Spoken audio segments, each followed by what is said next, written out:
Okay, welcome back to the Caribou Outdoors podcast. With me tonight is Tanner Dannish from Frontiersmen Gear. Welcome.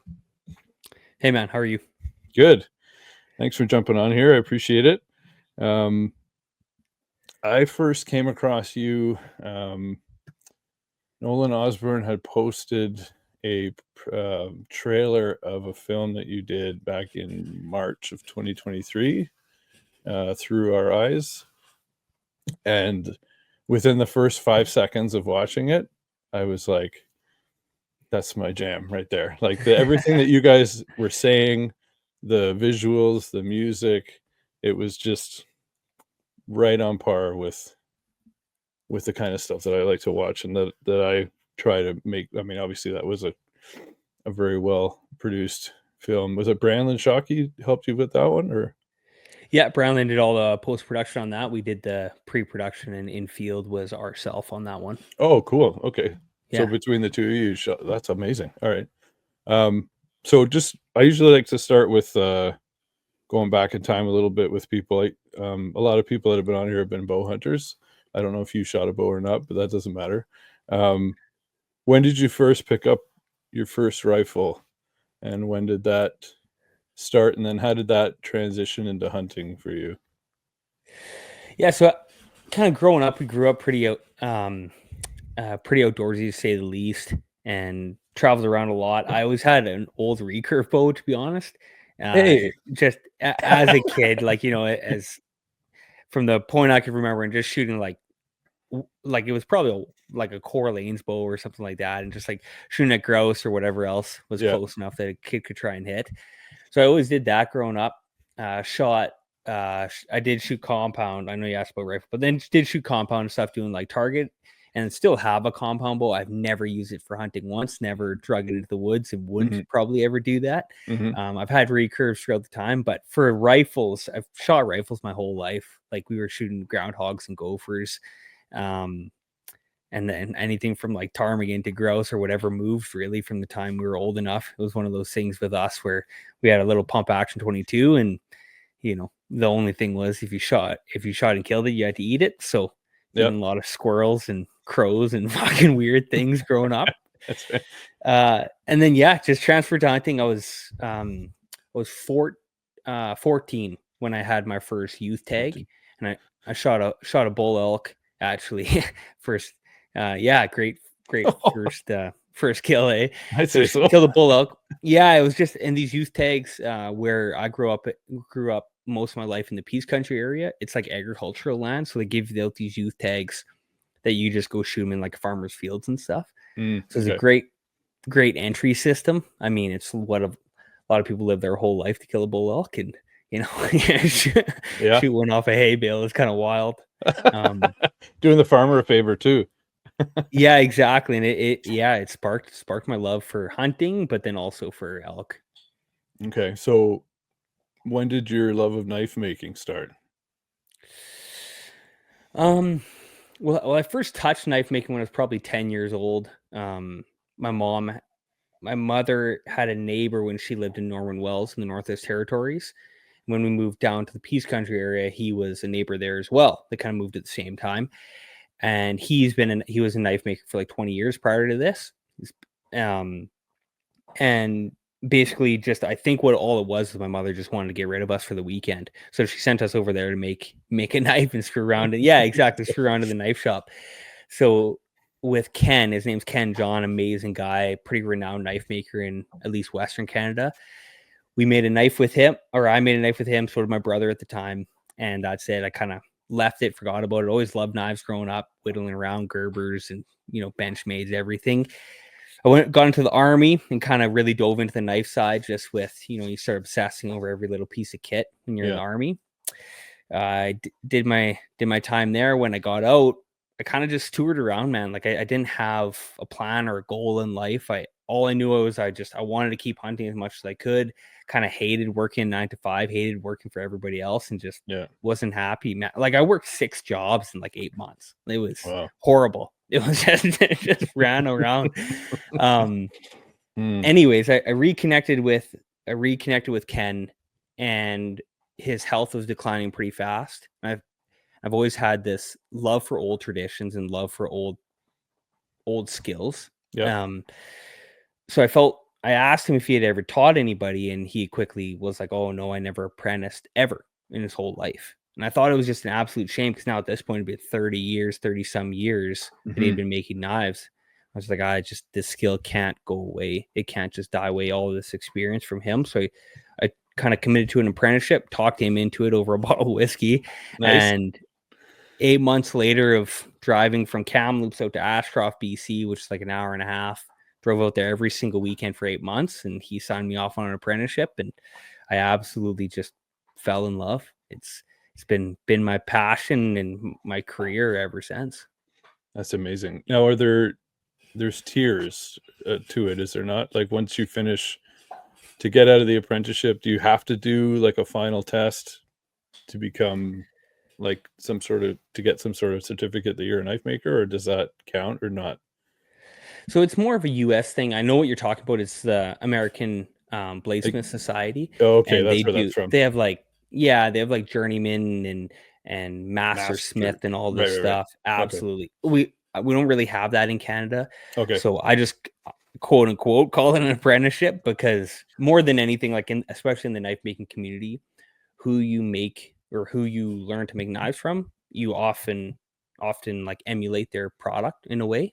Right. So there's certain things that, like the way that and the kind of the look that Ken had, I still find it in my own product. Even after all this time, it still continues to come up. So that's more than anything, is Ken just a lot of these old boys, they don't want to put their name on somebody and kind of have them out there making knives that kind of look like theirs, if they don't really, there's nothing official to it at all. So no, there was no test. The only test was Ken, the old boy, just looking at the knife and looks really, good. really oogling it. Oh yeah.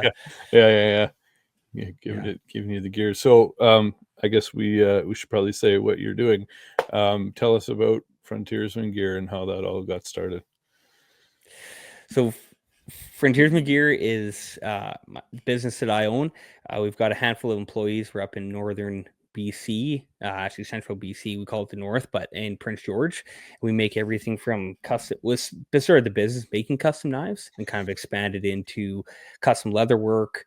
Hired an amazing leathersmith, Lewis, who's in house, does all of our custom leather work, from scabbards, belts, anything you can name on that side. And then really in the last year, we pushed into like semi-productions, a line of semi-production knives and leather work and everything else. It's more, not so custom, but more affordable out to the masses, and really just pushing for high quality gear, man. They, we would want to use out in the field, and we want other people to use also.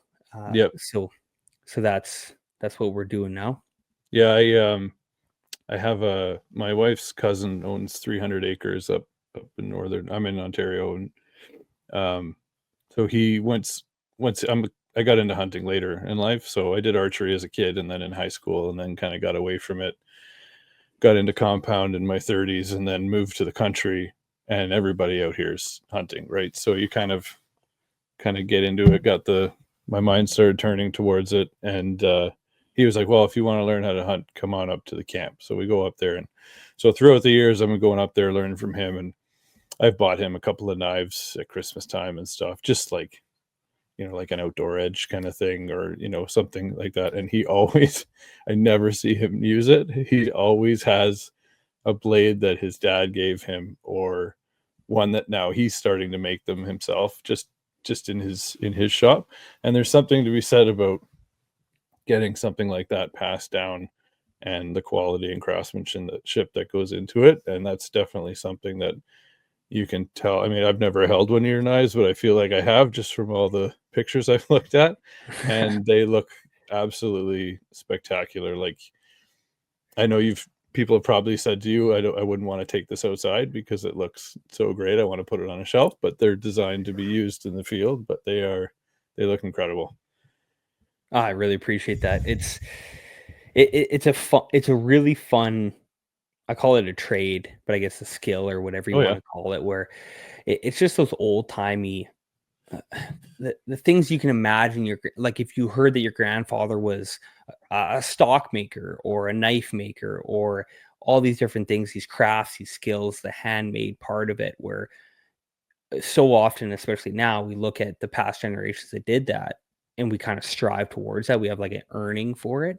And I just feel like it's such a cool thing to still be doing and to trying to resurrect those old skills and trying to bring it back. And we see that now bringing new employees into the shop where it's you're you're kind of revitalizing the whole craft and industry itself. So it's super fun. It's super cool, and it's or not justifying. It's gratifying when you get to build something by hand, go into the field and use it, and it works well, better than something you could buy from the store. And it just kind of gets you rethinking about so many things in life where you're like, I can probably make this, or I can probably do it better than China or Alibaba or wherever the hell you're getting it.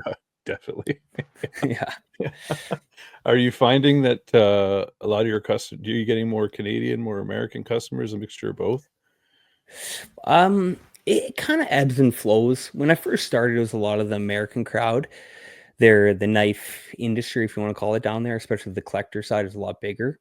Okay. We're lucky to be really big in Canada, especially more Western Canada. Like, we have a good following here. So then we get a bunch of Canadian orders and local orders and stuff like that. Right now, with how bad our dollar is, I find that the US orders have really jacked up through the roof now because they're getting something.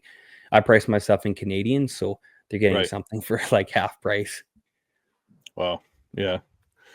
Hopefully that can change, but we've always been screwed in that department. Yeah, I mean, at the end of the day, I'm making the same money, right? Yeah, that's true. Yeah. My stuff is all priced in Canadian. My prices change with inflation. I pay my bills in Canadian, so it'd be nice to put a USD on it. But at the end of the day, like, I care about my Canadian customers, and those are the number one. So I'll never do that. Yeah. You had a series of pictures that you posted on a story not too long ago, and I had to screenshot them because I wanted to look at them longer than they stay up on your screen. But you were just going through literally how you started.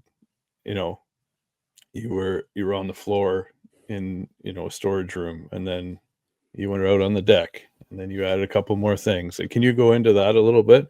Because I think once people hear that whole story, there are people out there who might think they want to get into something like this, and so just some of the things that you've had to overcome with building your business. I think a lot of people would have thrown in the towel if they didn't have the kind of passion that you do. Like, even getting to the zoning where you were building your space and you had to build a house first. Like, can you just get into that a little bit?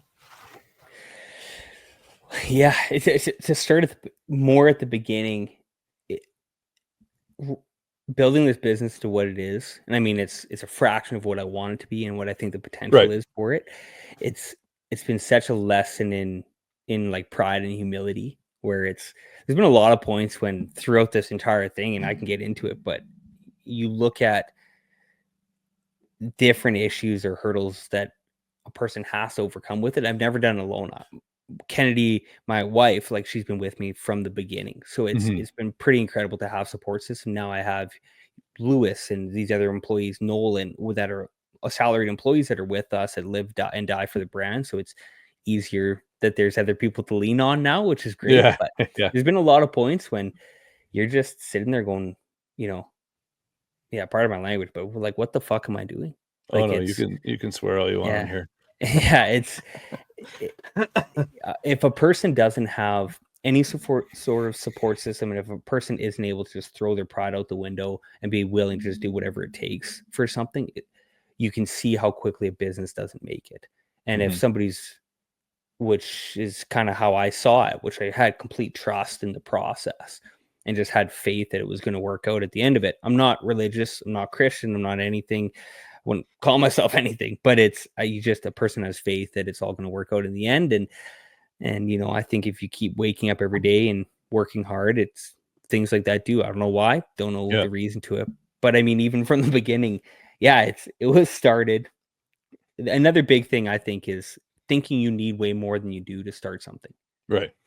Like, you can start a custom furniture company with a fucking handsaw if that's all you had.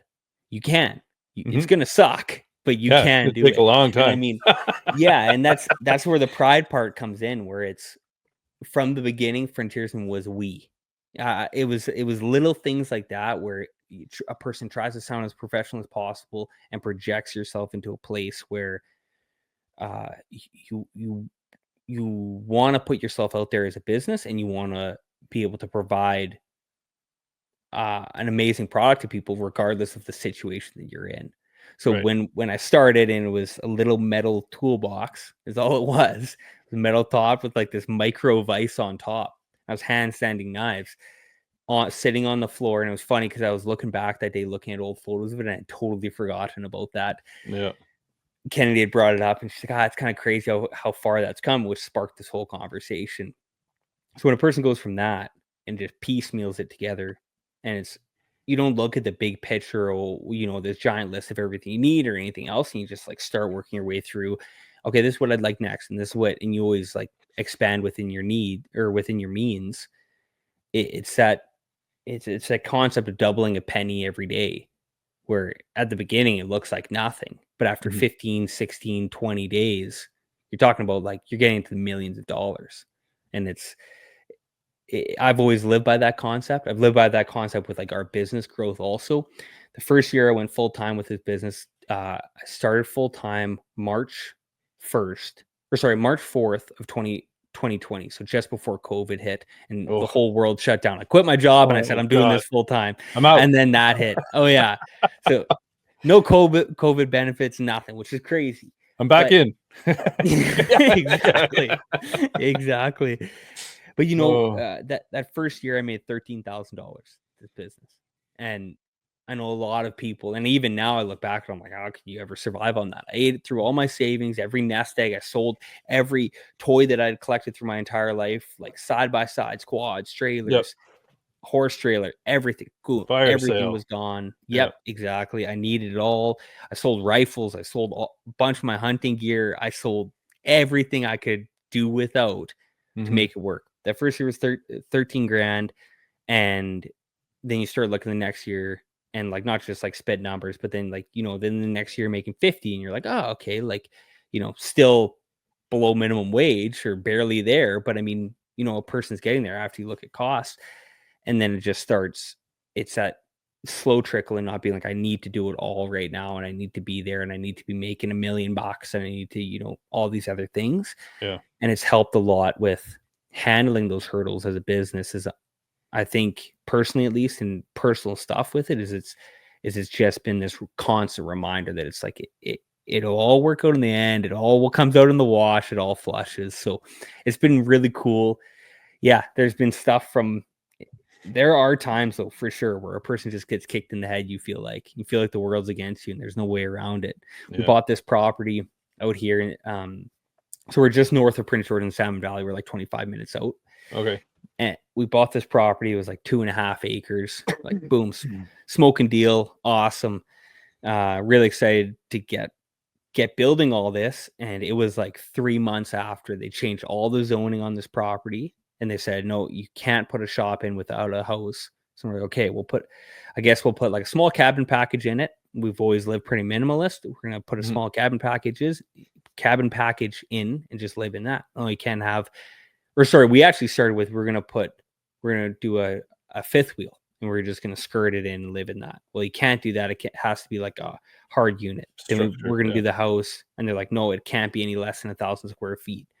I'm like, holy Christ. And you start jumping through all these hoops. And all of a sudden you're like, holy frick, I'm freaking over $1 million in debt. We don't even have the shop going. What's going on here? Right. And it was like right at the peak of COVID. And you're just like, holy. It's going to be okay. It's going to be okay. It's going to be okay. Yeah. And you just have a blind, idiotic faith over what you're doing and it will work out. And, we finally came over that hill. Actually, honestly, man, it's been like the last 6-8 months. That's it. Wow. Where we've really like came over that hump and stuff starts sailing and you start getting like all these more equipment and machinery to expand and grow. And then then you can have more overhead of stock. So you're not always scrambling, to make things work, and you can do last minute things. You start getting bigger contracts and you're like, wow, it's like that metaphor about bamboo, right? Where it spends a huge portion of its life growing underground. It spends like 5 weeks or 5 months of its life. I can't remember. I shouldn't have brought the metaphor up. But anyways, and then it spends all the time growing underground, and then it's like within a week, it's meters long because it does all of its growing underground. It's the same. I really feel like it's the same way with a lot of small businesses or crafts or people that go after it. Mm-hmm. Yeah, that's amazing. It's it's a pretty crazy story, but I'm happy to see that you came out the other side and you're prospering. So how many employees do you have now? Right now we have 5 and 5. one, small team, and then one remote, which is Nolan there. Oh, right. Yeah. He's all over the map. Yeah. Yeah, we only get him when he's not guiding. That's right. Which is just fine by me. Yeah. So let's go through some of the stuff that you offer. There's the Mountain series, which is like a paracord wrapped knife. Would you say that's like the simplest version that you sell? Absolutely. It's a skeletonized, more minimalist style knife. No handle scales on it. It's not an option. Paracord wrapped, very few, like 3 feet of paracord on it, and then most of them just come with a knife or a neck sheath. And then we do offer a scout carry band or a scout carry sheath with a horizontal band that then you can put onto like a bino harness or a backpack strap or anything like that. It's kind of what I would call our base model of a knife. They're still done amazing, all built by hand, but it's just definitely the simplest version of a blade that we can make. Yeah, so everything coming out of your shop is all made by hand. There's no absolutely. The only thing that's done that's not done by hand is all of the semi production stuff. So our entire mount series and then this Ridgeline that we have, Ridgeline series that we have, they get cut out with like a CNC so that all the shapes are the same. We still have to do all the profiling work and such. And the bevels don't get ground. Like we grind all the bevels in by hand. We shape all the handles by hand, fit all the handles by hand. We do all of that. We're not just finishing knives by hand. We are building those knives by hand. We just get the blanks cut out with the CNC. Oh, okay. So that's that would be like the next tier, the Ridgeline? Yeah, so the Ridgelines are, we finally just got them through production. They've been on the board for a couple of years, but it's a semi-production model of knife that's built with handles, which are these Taro Tough handles, which is the material that we're using. And just kind of I wanted to be able to offer something that wasn't as expensive as our custom knives, and we could get more of them out to our customers, but still have the feel of like a really good quality handled knife. And all the materials, are they all sourced in Canada as well, or are they from other places? Within North America. North America. So we've tried our best to find, there's some products that we're shooting to find in Canada now, especially, it's the talk of everyone right now with these tariffs and stuff. So we're going to have to look at trying to find more Canadian options on that. And I hope it pushes us to open up a lot of these options again. As it sits right now, our steel comes out of New Jersey, and then our leather comes out of a U.S. factory or a U.S. tannery. Other than that, everything else is North America. Our handles, Taro Toughs made in Oregon. We get USA made turned pins. It's pretty cool to be able to like not rely on a bubble outside of North America for a lot of the stuff coming in on a ship. Yeah. So what kind of leather work do you offer? So we do everything from standard belts, so just kind of base model belts, all the way up to fully carved ones. We have rifle slings, wallets, passport holders, rifle scabbards are one of the biggest things, or biggest beneficial offerings that I think we give, and one of the coolest things that we offer here, because it really services the guide outfitter community, which is tight to us. It's kind of a part of our heart.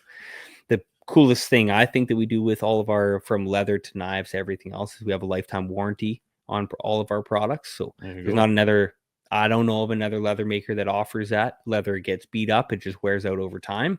And our stuff is built to last. We have belts that are 5 years old and they still look kind of the same as they did, other than a little bit of discoloring now, as they did when they first came off the line. So that's amazing. We're pretty proud to offer it. Yeah, just the artistry that goes into the designs is incredible. Either the knives or the leather stuff. It's really awesome. Now the custom stuff. So if someone who's never ordered a custom knife, can you walk through the process of what that looks like? Obviously, you want them to get in touch with you and share their design, or how does that work? We can build custom knives as in depth as a person wants. So there's some people that just want, they kind of know a rough image of what they want. Some people just have a budget and they're like, hey, I can do something within $1,500 or whatever it is. What can you make me?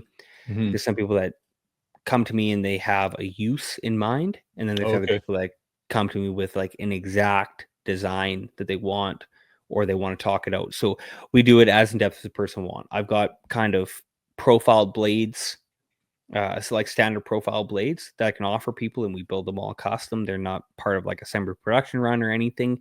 They're just something that we've made lots before and people like the shape of, and they don't have to pick or nitpick as much.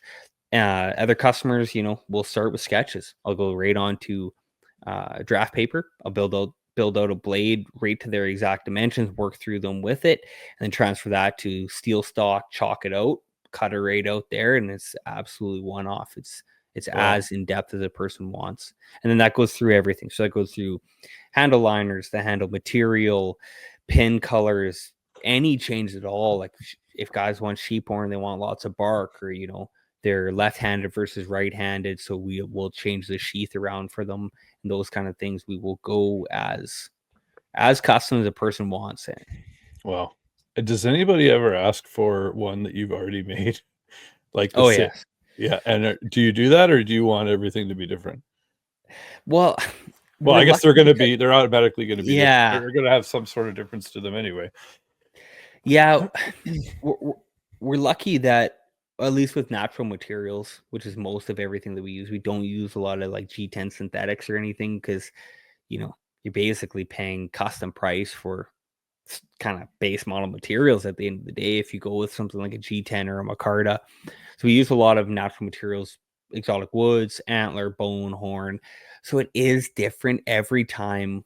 Like every piece of wood is so different that we use, because we only use really high end blocks of stabilized wood, and you usually only get one knife out of one of these blocks.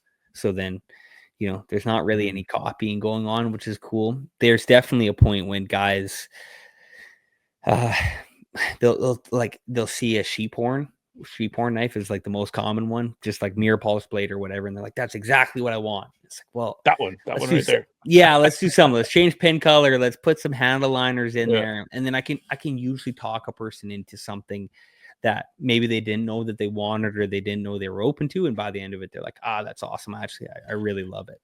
And are the horns that you're using, are they all from animals that you've taken, or are they getting donated? Or how are you getting all that stuff in? It's a variety of horns that have been donated to me from other people. They've been gifted. We've bought some from conservation officer auctions. We've bought them Oh, from okay, cool. banquets. We've got them, a variety of ways that we have gotten them. The most common way, it seems like, is some really, really dedicated, awesome sheep hunters have, they'll be like, hey, I've got a head here. I want a knife out of this head. You can keep all the rest of the material. I'll give them Oh, a bit of wow. a credit on the knife, and then I get 5, 6 other knives out of this horn, and then it kind of starts to compound where I'm at a place now where I have like 30 sheep heads here, Cool. and then a whole bunch of sheaths and all this other stuff off of sheep horns, where you're kind of in pretty good shape where you can kind of rely on that until some more start leaking in. For sure. Yeah, that's awesome. Um, Speaking about shows and stuff, do you usually go down to sheep show in the state? I know you do a lot of the BC ones too, but Yeah, Reno's a great time. We didn't make it this year, unfortunately. We were pretty tight on our build schedule with the Northern BC show with Wild Sheep Society BC, so we didn't make her down to Reno, unfortunately. As for that, that's kind of the only US show that we ever try and okay. make the time to get to. I'd like to start doing some other ones. Like there's some cool ones, man. Like the Western Hunt Expo, I've heard, is amazing. I've heard that too, Uh, yeah. yeah, the big SCI in Nashville is, one of the biggest hunting shows there is. DSC, there's some incredible shows that I really want to start getting down to. For us in Canada to get our booth and our gear and stuff is pretty tough to get Mhm. border approval, and then shipping it down there is so freaking far for us to drive Yeah. that, a lot of these a lot of these events you end up just kind of going to as a spectator, even though I'd love to have a booth at them. Right. And Yeah. how does the ones in BC differ then?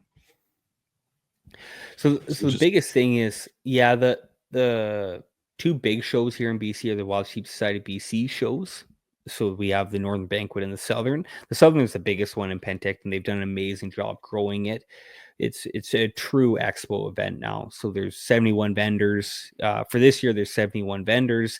They have like open tickets to the general public during the day. Then they have big banquets at night, seminars going on, which is really like has built such a cool community down there now. It's more of a reflection to the US shows. Mhm. The Northern Banquet, which we just had, is a lot more simplified off of that. So it used to just be one big banquet on Saturday. Now it's turned into, we've kind of got a lot more involved with them, and we host a Friday night kickoff party.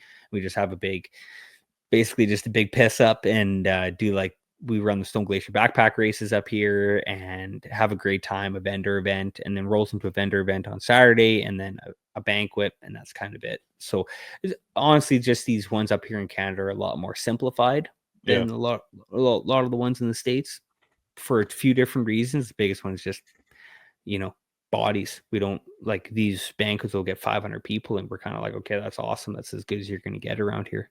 Yeah. We've hit capacity for the building. Yeah, exactly. Or even just like, this Northern Banquet is hosted in Dawson Creek. The town's like 16,000-17,000 people. Yeah. So then you're relying on all outskirting communities. Fort St. John, which is the next one, is like 45 minutes away. And and in the winter, it's pretty nasty roads and stuff. So Prince George, for us to drive up there, was 4 hours. There's not really a whole lot between Prince George and Dawson Creek. There's a small town called Chetwynd, but you're talking about like 4 hours of pretty remote driving Mhm. to get to another small town.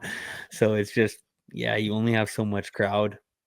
Yeah, I was talking to Jason Matzinger on here a couple weeks ago, and he was saying that one of the New Mexico tags went for $1.3 million. Down in Do, Reno, yeah. do you think, I don't know, because I'm not involved enough in any of this stuff to really know, but it kind of feels like there's a lot of attention on sheep compared to other animals. Do you find that, or is that just in terms of raising money? It definitely is. I think sheep sell. Like it's when you're talking about whether it's an animal that a person strives, like as a hunter, it can be your goal to go hunt sheep. For some people, it's not. Like for Mhm. myself, I'd love to kill a big stone sheep. I haven't done it for myself. I could care less about doing the slam. It'd be cool to kill like some of the big horns or whatever. But big elk are like, that's my jam. A big moose is Mhm. my jam. But sheep is on a pinnacle where I know if I'm going on a sheep hunt, I'm going to push myself the hardest physically, the hardest mentally that I could ever do. And if you kill, like, let's say a big stone sheep, 10-year-old, massive 40-inch stone sheep, there's going to be a very, very small amount of people that have ever done that. And I think by Okay. doing Yeah. that, it's kind of put sheep into a pinnacle of, it's an unattainable goal for a lot of people.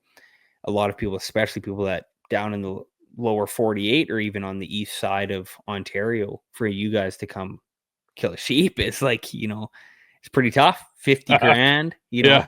to like go chase doll sheep, or now 100 grand to come chase stone sheep, 100 grand to go kill a bighorn. Man, It's not the easiest thing, right? no, no, definitely not. Just want to take a quick break to talk to you about a couple of things that I've been using that I think might benefit you. One is this Numa Outdoors gear. This is in their Kaza OV pattern, which is great whitetail pattern when you're up in a tree in the fall and late season. They also have a Kaza pattern which has more green in it, which is good for spring through to the fall. Numa has given me a code to give to you of Caribou Media 20, which will save you 20% at checkout. Another product here that I've been using for years now is the Bulldog targets. This is a Canadian made target. They're made in Manitoba. They have a lifetime warranty. I've used that warranty twice now on a couple of my larger targets that are outside. It's very simple, very easy. These targets are 2-finger removal every single time, which is incredible. Field point only target. Bulldog's been gracious enough to give me a 20% discount code to give to you. At checkout, use code BD20-Caribou-Media. That'll save you 20% on these awesome targets. Now back to the show. Yeah, no, that makes total sense. Yeah, I came to BC 2 years ago now. My wife's cousin is a guide over there for Finley River Outfitters. Oh, and she kind of surprised me one Christmas. We were going Christmas shopping, and she was like, "Oh, I have to tell you, I'm only telling you this because you have to change your holidays. But you're going to BC to go hunt elk with Daniel." And I was like, I thought she was kidding because at the time they had been here a few years prior. He wasn't guiding, he wasn't doing any of that stuff. So I was like, "Don't do that. Don't you know that like that's not funny, right? Like, don't joke around like that, right?" She's like, "We don't play with this." Yeah, don't play with it. You're hurting me right now. She's like, no. Like, this is happening. We're gonna fly over there and do that. So then, of course, my mind starts spinning. Oh my god, I need a backpack. I need better boots. I need, I want to upgrade my rangefinder, but I shouldn't because I got to buy shit I don't even have yet, right? So the trip was awesome. We ended up driving. My wife and daughter drove out with all our gear, and then my son and I flew over. We hung out as a family, and then they drove home, and they flew home, and then we drove home after we went hunting. But I remember flying into Prince George and like just starting to see the mountains, and they kind of get bigger, obviously, as you go up, and it's just like the mountains that we have here are like speed bumps, right, compared to what's out west. And I can remember before we left, Daniel's loading up the truck, and he's got spare tires, and he's got all kinds of shit just packed on his sled deck of his truck. And I'm like, "Why do we have 3 spare tires?" He's like, "Listen to me." So they live in Mackenzie, and we drove basically 8 hours north of there. He's like, "The road that we're going on the minute we leave town," he's like, "I've been stuck on for 17 hours at a time. Like it's wild. It's going to be wild. Like we have to be ready for everything." And just as an Ontario guy going there and driving on these roads, and you have to call out your kilometers on the radio, and so that you don't get hit by a truck coming down hauling wood. And it's just like, it was incredible. And then we finally get up to where we're going. We round the corner to where our campsite is, and there's like a herd of bison just running. Oh yeah. It's just like wild. It was crazy. We had an awesome time. But yeah, it's definitely something I got to come back there and do again. So hopefully next year, I think we're going to try and plan it. But it's definitely not like it's not like a Montana thing where you come over a hill and there's a whole herd there. You're usually in the thick stuff, right? And we had a couple of encounters where we heard them, we tried to call them out to us, and then we'd go in after them, or we'd go up the mountain. Like it was just, we did a little bit of everything. And it's definitely not easy, and it's hard when you see all these clips on YouTube that are like these quick 5-minute, like fly in, set up, shoot your bow or your gun, out you go, shoot the animal, pack it up, away you go. Like it's definitely not like that. It's definitely a grind, that's for sure. Yeah, it's elk hunting. BC it's the funnest thing in the world. It's one of the most aggravating things in the world. I've been lucky that I'm at a point now where I've kind of, I've got spots and know how to hunt them pretty well. That some of that learning curve has been beaten. We still learn a lot every year, but it's interesting. Like, I mean, the closest I've ever shot an elk is 9 yards in this stuff, where there was no shot. It was just rolled around. It was basically a walking trail. Was bugling with his bull back and forth. I'd been on him in the morning, and then a different bull came in and kind of busted. I let it go. It wasn't huge, but then when he was leaving, he busted, which kind of really screwed up with this other bull. I ended up doing this big loop, long story short, and got back into this bull's bed with its whole herd, and basically just ended up being really lucky and just ripped a challenge bugle, and he was 40 yards in front of me. Well, you're in a spot where it's like diamond willow 10 feet tall, and then some like spread out poplar with a bunch of not buckbrush, but like willowy brush, kind of all tall. And you're just standing on the game trail, and it's like, well, he's got to run through the game trail. There's no other spot that he can run through. So I guess he's come through the game trail. And yeah, I basically just like brought the rifle up and leaned against a tree on this game trail. And he came running down it. It was like, shot him as soon as I could see him there, and he flopped over. And after I paced it off, I'm like, wow, that's 9 yards. That was pretty close. Whoa, yeah, damn. you're like, wow, you get run over or shoot this thing. So there's a lot of country up here that's like that. And there's the odd time. Like I've never killed an elk other than that first one that I shot in the farmer's field when I was 14. Never killed an elk past 45 yards. Wow. Yeah. So it's fun. It's tough country. I've also spent, an entire September, like 27 days. I remember one year I spent 27 days in September and I never saw an elk. Never actually laid eyes. Got bugles, like was working bulls the whole September. Never laid eyes on not a cow, not a calf, not a gibbled old injured bull. Nothing. And it's just like you start to question your sanity at that point where you're just like, I don't know what I'm doing out here. Yeah. We definitely had a couple times where, it was like, should we try and call him out? How aggressive are we going to be? Should we go in after him? Like we had one time where we were hunkered down in a cut block, and there was one that was coming closer and closer, and I had a camera with me, so I handed it to my son. I'm like, hey, just try and keep it in focus. That's all I want you to do. Just try and keep it in focus. You don't get it, whatever, it's fine, but just try and keep it in focus. And then, he's getting closer. I'm like, how is it that I'm here my first time hunting elk and might actually get a shot? Like, this is crazy.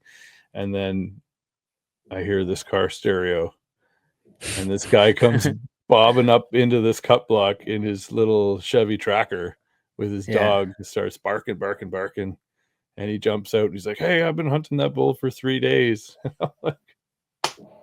Now nobody is, because he's going in the wrong direction. Thank you. Yeah.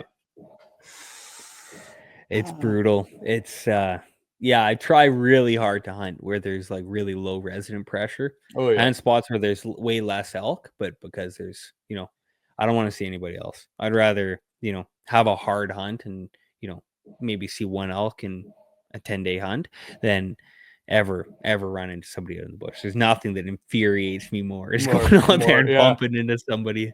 Yeah, I think we saw 3 people in 8 days, and one of them actually worked for one of the logging companies he was scouting, like just other areas, so he didn't really count. But yeah, it's wild, that's for sure. So getting back to that documentary you guys did, was that from the previous year, 2022, that hunt that you did? Yes. Yeah. 2022, did that in late September. I pulled that. I was lucky enough in BC, we have a lottery system for our limited entry tags is what we call them. They're kind of our special tags, select tags. And we have a lottery system. I managed to pull an incredible kind of our premier caribou tag.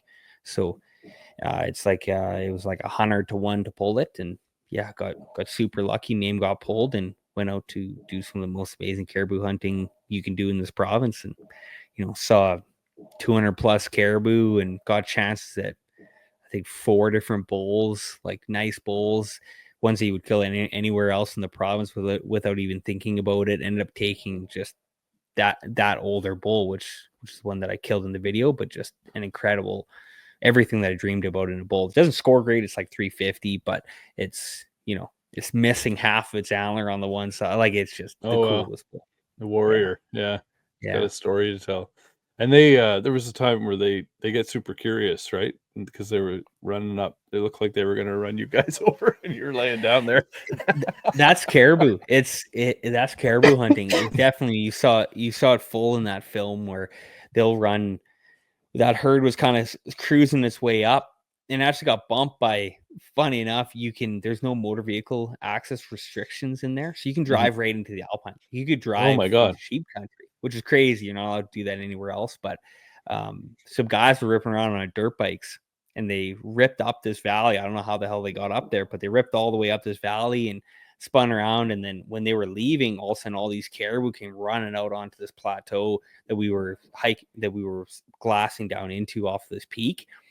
And yeah, so we worked our way down, and I didn't think that there was a bull in there that I wanted to kill. It was a beautiful bull that was in there, but yeah, we kind of crept in on them, and they came into 40 yards and were just laying there. And you'd think they would think you're a wolf, but no, they just they don't know what it is, and they just work their way in, and they kind of do this head swing, and then all of a sudden they're 40, and you stand up and you put trekking poles above your head like they're antlers, and next thing you know, they're at like 15 yards, and then they're like huffing at you, and they're turning around, and they run away, and then they turn around and they come running back again, and they're definitely not the smartest animal. Like, unfortunately, you know why they are diminishing as a population. Yeah, I was gonna say, you guys just survive by numbers. That's it.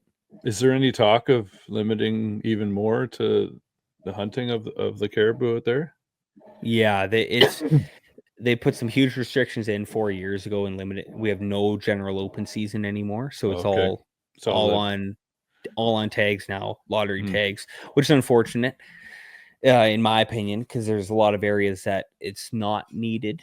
The population is growing really well. There are some areas that, like Atlan, which is a perfect case study, where by limiting that hunt, they've built that herd and they've like tripled that herd in 4 or 5 years or something like that. So it's pretty incredible when you see that part of it with them. That's awesome. And you had a pretty wicked looking rifle in that film. It was a Winchester 1886. Was that right? Yeah, it is. I picked it up actually. I've been looking for one since I was in the Army. I heard about the 86s and how they were kind of made. Like, they were developed actually in the World War to shoot blimps out of the air. Oh, and Jesus. Yeah, shoot out of biplanes and shoot That's blimps. awesome. And they were issued in World War I, and guys ran around with these 4590 black powder 1886s. And it's just like, God, that's so cool. Anyways, I'd been looking for one forever. Long story short, I found one finally, and it was like just before that film. So I'm like, yeah, I'm bringing it on this film. And ended up taking it for a nature walk and shot this caribou with a custom 7 SAUM on, like, as it's going away at 280 yards. I'm like, well, I'm not letting this thing walk anymore. Yeah. I'd already ruined two stocks on it with that lever gun. So it's been a huge learning curve with using that thing. It's basically, it's not much different than a bow. It's just, I know when I pull the triggers, whatever's in front of it is going to die, which is nice. I'd say so. Is that the caliber then? 45? Yeah, so mine's chambered in 4590. Wow. I shoot 4570 out of it actually, but I just found some 90 shells or 90 brass that I'm going to try loading. Oh, nice. Yeah, I was going to say that would suck if it was really hard ammo to come by, but 4570, yeah, that'll do that'll do it for anything. Oh yeah. Same with, I remember hearing about the I can't remember if it was a podcast or what, but back in 2017 when everybody was talking about the grizzly bears being banned, I'm like, that's not going to happen. And then sure enough, it does. I find that we do really well in separate groups. You got the deer hunters over here, you got the elk hunters over here, you got sheep guys over here, but we don't work well enough when we're getting attacked to come together and really. Do you find that? Like, I think if more people took that seriously and really we kind of took up arms against it, you think we could have had a chance to stop that? Yeah, I think it was the grizzly bear one's a weird one because social media wasn't then what it is now. I think we're in a lot better place now where you put out action items on social media or the wild sheep picks up, take action notices and all of the different things, Howl.org and all these other places that are doing incredible things. They've really changed social media, I think, in the last 3 to 4 years kind of thing, even just 3 years. It's had a huge change. At the time of the grizzly bears, I don't know. It really felt like it was just kind of like that old boy thing when you're looking at the government from the outside. You would like go home and yell at your wife complaining about it, and that's about it. As far as it was. Didn't think that you had any. So I really don't know if there was anything that could have been done about it for the public, just without there being the systems in place that there is now. Without having those, I don't know what would have been done. So, yeah, obviously, if that happened again, played out today, it would be a totally different thing. I think it would, Yeah. that hunt would be stopped, proper information would be put out there. Videos, very tough videos to, because it was all done like that. It was all curated. It all started because of one damn video that got out. I think everyone saw the fucking video. It was a grizzly bear that got shot on this mountain, snow-top mountain, and it was like rolling down this hill, and it was doing like the classic bear roll when it gets shot farther back, and it's just in a bad shape, and the people behind the camera laughing about it, and it was a tough video. There's no hunters that would look at that and be like, oh no, that's fine. Like, it was Yeah. I side on the anti-hunter side when I see videos like that. And I'm like, I fucking understand. Like, Why would you put I'm that not, out? Yeah. I'm not against, like, I get what they're saying. So it was there with systems we have now. I definitely think that hunt would still be around. And is there any talk of opening it back up a little? Like, the numbers must be crazy now. Not that they were a problem before, but no, it's definitely been spiking. I think it's been amazing. Todd Lowen in Alberta, I think he's a wildlife minister there. They've just reopened back up the Alberta grizzly bear. Oh yeah, hunt. I did hear that. Yeah, so it's kind of set a precedence, I think, where we have the opportunity to bring it back now in BC. I think our government will need to change away from NDP for that to ever happen. Not to get into the political side of it. I'm not saying that it would never happen with them. I think if we had the right wildlife minister and the right people in board, I definitely think it's something that could come back now that it is in Alberta. I think year after year, as you see numbers expand and more attacks and deaths happen with bears. When I grew up, it was like, if you heard about someone that got attacked by a bear, it was number one story, billboards, newspapers, everyone knew the guy, knew the story. Now it seems like it's just, you hear about it lots more now. It's multiple times in every town, it almost seems like. So it's that part of it's, I think, undisputed when you start seeing that more and more and more attacks. Yeah.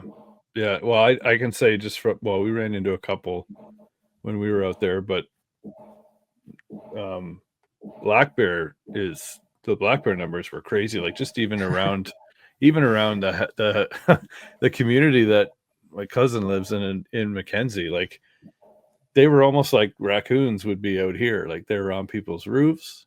They were eating the grass in their front lawn. They're trying to get into your garage. My daughter came through the house into the garage to go outside. The garage door was open. One of them's, there's a bear in the garage sitting down next to the recycling bin going through. It's just like, whoa. Yeah. It's crazy in BC. Like, we treat them like pests. It's not uncommon. I end up shooting a couple out of our yard every single year, and it's not even like, oh, crazy. And like, some are big, like 6 foot bear. Guys in the States would pay huge money to kill bears like that, and we're just like, the damn bear in the garbage or whatever. And when we go bear hunting in the spring, it's not uncommon for us to, like, we're kind of just running back roads and cruising, like, hitting where fresh grass is coming up or beside the roads. We'll see 20 to 30 bears in an evening. Like, that's not an uncommon thing around here. And it's just absolutely crazy to think about when you actually break down those numbers. You look at the bear populations, how they expand, the amount that we would have to harvest every single year off that resource for it to not expand every year. It's crazy. Yeah. How many we can shoot 2 in the spring? How many is there a cap to the number of tags you can buy out there? Yeah, we have 2 also. Oh, is it? Okay. Yeah, we have spring and fall season, which is nice. And then two bears throughout the year. I think they could probably put that to 4, to be honest. Yeah, when we were picking up one of those spare tires I talked about, the parking lot we were in, there was one near the garbage dumpster, and I was like, if I was at home, I would shoot that bear. It was huge. Oh, yeah. It was massive. And I remember when I was getting the tag, my elk tag, the lady on the phone was like, are you sure you don't want anything else? She's like, we got other stuff in season here. I'm like, I know, but if I do that, I'm going to get sidetracked. I'm here for an elk, right? I only have 8 days. We have to drive home. The school's already threatening to kick my kid out of school if I don't get him back by a certain day. Like, we need to stay focused here. And sure enough, I saw all kinds of other stuff and just like scrolling through what's in season, I'm like, oh my God, I got to move here. Like, that's not only does it look amazing, like everywhere we turned up up north where we were, it just looked like just a painting. Like everything was just stunning, just incredible.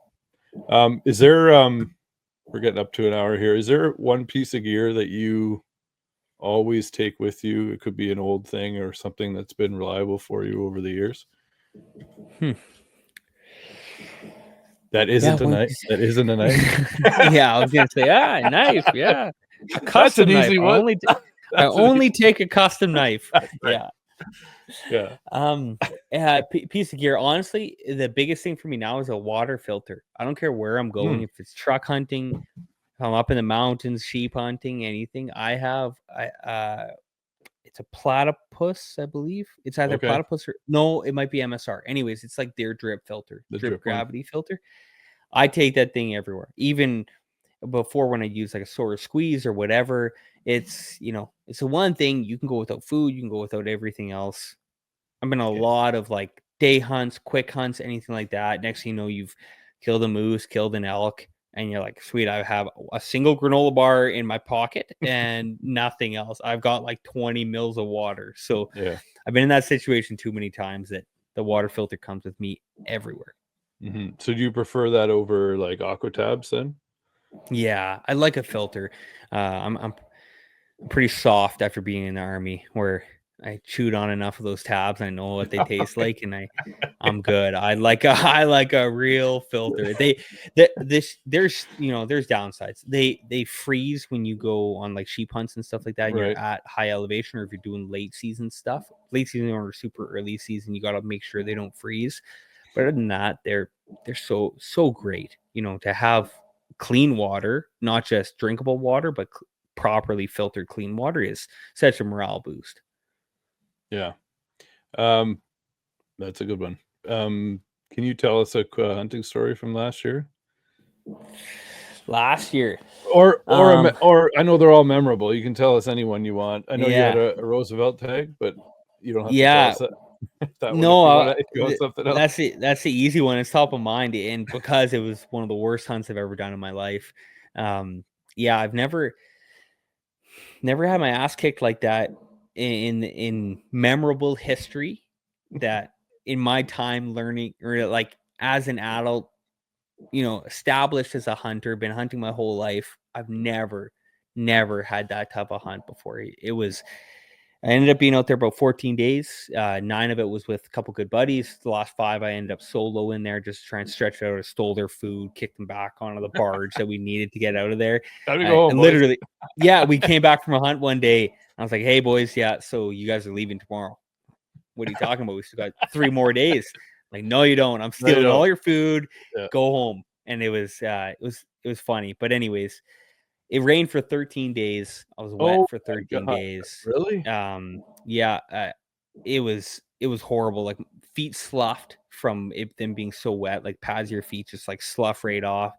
I had a Kifaru slick bag on that hunt. I normally I've got a really nice Stone Glacier down bag that I've been using lots. Brought the Kifaru just with wet conditions, late season, anything, you use that, and it had mold on it by the end of that hunt. I'd never seen it before, never heard of that. The yurt, like Hilleberg yurt that I was using because we needed more space with the 3 of us in there in case we got rained in. It was like, it wasn't even condensation. It was raining off the inside. You couldn't touch anything. You couldn't move. It was just like, wow, nightmare. Like where I grew up hunting, if it was raining, you'd be like, all right, I'm going to take the morning off. When the sun comes out midday, we'll get cracking again once it's all dry. Oh, my pants got a little wet, whatever. If it's like hard raining, you're like, not going out that day. It's all good. If you're not going out in the rain down on the coast. So we were on coastal inlet, like mainland, western BC, southwestern BC there. They call it the Sea Shelf Inlet. It just rains nonstop. It was not raining, it's high humidity. And if it's not high humidity, it's probably raining. So it's just, it was crazy, man, to be honest. It was super cool to get down and see some new country and kind of continue to learn as a hunter. You can get complacent so fast doing just, you're good. You do something until you're good at it. And once you're good at it, you don't want to do anything different because you're like, well, I know what I'm doing. I'm finally good at this. It's taken me a long time to get proficient at elk hunting this area, or moose hunting, or bear hunting, or baits, for guys in Alberta. but you get to a point where you become complacent with your learning and you kind of drift away from the excitement of hunting at the beginning, which was, not being very good at it.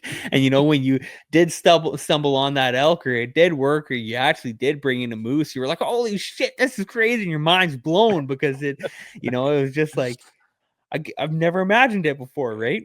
Yeah. So anyways, I'm trying to push myself to do more stuff like that, chase species and different species in different areas that I'm used to. So that was lots of fun. I was guiding at the beginning of season and killed a couple nice elk. Actually, Nice. one was with Nolan, which was great. Me and him both tag teamed on one bull for a client, which was awesome. Lots of fun. So my season still went great, which kind of made it okay. But I can tell you, if I didn't have a good guiding season for elk, that would have been a hard one to sleep on and then roll into just dreading and staying up at night all winter thinking about that last hunt that you had. Yeah. Yeah. It would be terrible. And was that a limited entry tag that you had? Yeah, that was. Oh, right. I've had horseshoes for the last like 3 years. Wow. I went my whole life, didn't draw an LEH tag, and then I drew that Caribou tag, kicked it off. Then the year following, I drew like a bison tag, which is super tough, like 30-1, and a moose tag that year in this area that was like 8-1. Oh. So I'm like, holy shit, what are the chances of that? And then the following year, pulled a rosy tag that was like, I can't remember, 20-1 or something. So it was Wow. funny how luck works. And now I'm gonna go 20 years and probably not draw anything. That's right. Yeah. Yeah. Yeah. It's like our elk herd out here is so small that if you ever got a tag from the draw, you'll never get another one, right? Oh yeah. And so we kind of have to travel. Have you ever gone down south to the States to do any hunting down there? No, it's my dream to go down to Wyoming, to be honest. Is it? I'd love to go to Wyoming and chase in that kind of country where you can glass really far. Like growing up hunting the Peace, where everything's so tight, you kind of like you would stop at roads that go out for a kilometer, let's say, in depth, and you're like, let me pull the spotter out. You like pull the spotter, you look in a kilometer way at the end of the road, and you're like, maybe, you never know. Or like if a cut block and you're like, oh yeah, I'll look at the other side of this cut block. A kilometer away. So anyways, I'd love to get down to those like rolling hills in Wyoming. The big sparse timber would be so cool to do. I also think, like, a little bit biased here, but the elk hunting is so tough here in BC. Mm-hmm. I think if you took down a crew of like some really good elk hunters down to a place like Wyoming, I think you would kick some ass and kill some pretty big animals. Yeah, that'd be amazing. Yeah. Any new stuff coming out that you can talk about? I know that you guys just added those game bags, the Canadian made bags. Is that right? Yeah, we've partnered with Stone Point Outdoor Gear. They're down in southern BC to make Canadian made game bags. So it's a huge one for us, where I'm just trying to limit as much that we're bringing in from overseas. And then the other big thing is, like, us here in BC, our elk are like 30, 35, sometimes 50% bigger than the ones in the States. So we always had problem. There was like the common problem that we came across between us or a crew or clients that came up, is game bags just would never fit. An elk size game bag would never fit. So you're buying like these huge monster moose bison bags. Yeah. And I wanted some of those just built for elk out of everything. You can still put debone moose and bison stuff into. So we got those. Cody's great down there at Stone Point, so we're working with him and having 100% made in Canada game bags that are rated and just tough as hell and built really proper. So that's exciting.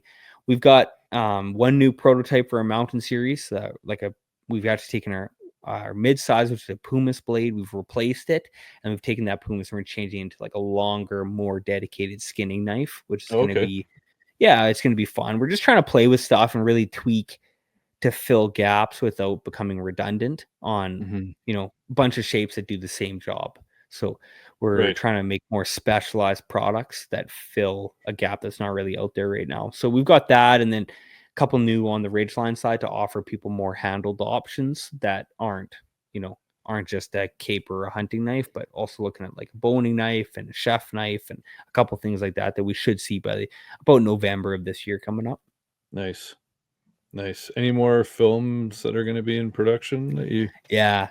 Yeah, Oh, we're nice. jacked up. So we didn't film any this year, and it's been like, well, yeah, it'd be like 2-3 years now since that Caribou film, and just feeling like we've sucked every ounce of blood out of that dead horse, man. We've reused that footage way more than Oh, anyone ever should for I, like ads and everything. And I know it's probably doesn't look like it, but me on the outside, I'm like, oh great, let's do another ad with that Caribou film, right on.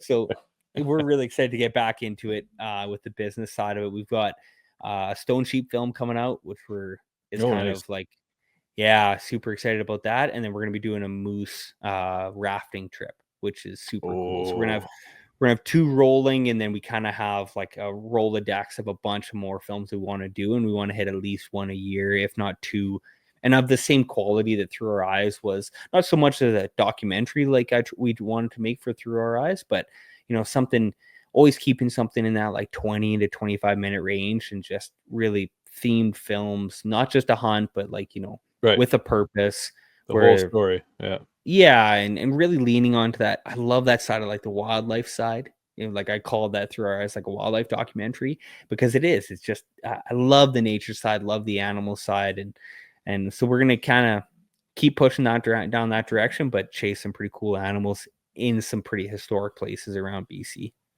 And yeah, I watched it again today. It's so good. So anybody who hasn't watched it, it's called Through Our Eyes, a wildlife documentary from a hunter's perspective. So it's on your YouTube, the Frontiersmen Gear YouTube page. Yeah. Did you guys shot a moose too on once you got back to camp? Is that right? Well, yeah, we actually it never really made the film, but yeah, we were hiking out. We hiked this Caribou down to where we had the truck, which was just we used the truck to kind of to cross this big dip Yeah. between us and where camp was. So we had pulled the truck up. We had pulled the truck up there. So when we came back, we pulled this Caribou off the plateau all the way down this long, heavy hike down, and got to the truck, and we're kind of laying on our backs, just like taking it all in. I was looking back the other direction because Matt Zeniel, the guy that was filming all of this, incredible guy, he had dropped a bag, and he's like, I'll just run back for that. You guys chill out. That was crazy. I'm just gonna run back and grab that. Well, we're laying there, or Jeff was laying there. I was looking back the other direction, like glassing back at more caribou that had just came out of the plateau. And I was in here, moose, moose, moose. I look over, and there's this moose came out right, like, I don't know, 40 yards down from where the wall tent was on the other side from the truck. So Jeff's laying on his back, and he rolls over like albinos come flying baseball through the air. I catch him and range real quick. And next, there's one in the pipe, and that moose is dropped right in his tracks, like just below where camp was. And I'm like, holy shit, what just happened? So Oh, we got some work to do. yeah, so this caribou is still in the packs, it's still warm. Yeah. And Zeniel comes walking back, and he goes, what the hell are you What the guys hooting, hollering, and shooting at? He's like, well, maybe there was some grizz in there. He's like, maybe you shot a grizz. We're like, it's dead moose over there, man. And he's just like, what the? So it's funny. He goes, I've been doing this for 14 years. I've missed 2 kill shots in my life. He goes, the first one was the first year I ever went out, and he used to shoot for Shockey. And he's like, Shockey chewed me out for that. And he goes, I vowed I would never miss another kill. He goes, until today. So we're like, we're glad we could keep you going on that. So yeah, it was You're fun. Fired. Went home with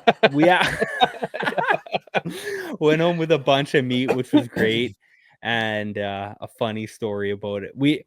Actually cut our trip short. We were gonna stick around and try and chase, because there's huge moose up there in Atlan. We were gonna chase big moose for a while, but you can't pass up an opportunity like that on a legal goal. No, so no way. It's we took it, but then that thing's dead right beside camp. We just saw like 6 grizzly bear that day alone, and we're like, well, I guess we're leaving. So yeah. So we packed up and headed for big town of Whitehorse. Nice. Yeah. Let everybody know how they can find you. So Frontiersmen Gear on social media, Instagram, I should say. We don't use our Facebook. We got kicked off that a long time ago. Really? So Instagram, yeah. So who would have guessed? So on Instagram there, and then do all of the films will be on our YouTube. So that's at Frontiersmen Gear as well. So it's pretty simple, just like that. Our website is www.frontiersmengear.ca. Awesome. Yeah, thanks for jumping on here. You're welcome back anytime. As Appreciate it. whenever you want, or if new stuff comes out you want to talk about, then we'll definitely do that. Really appreciate it. Thanks for having me on, man. Yeah, have a good night. Yeah, you too.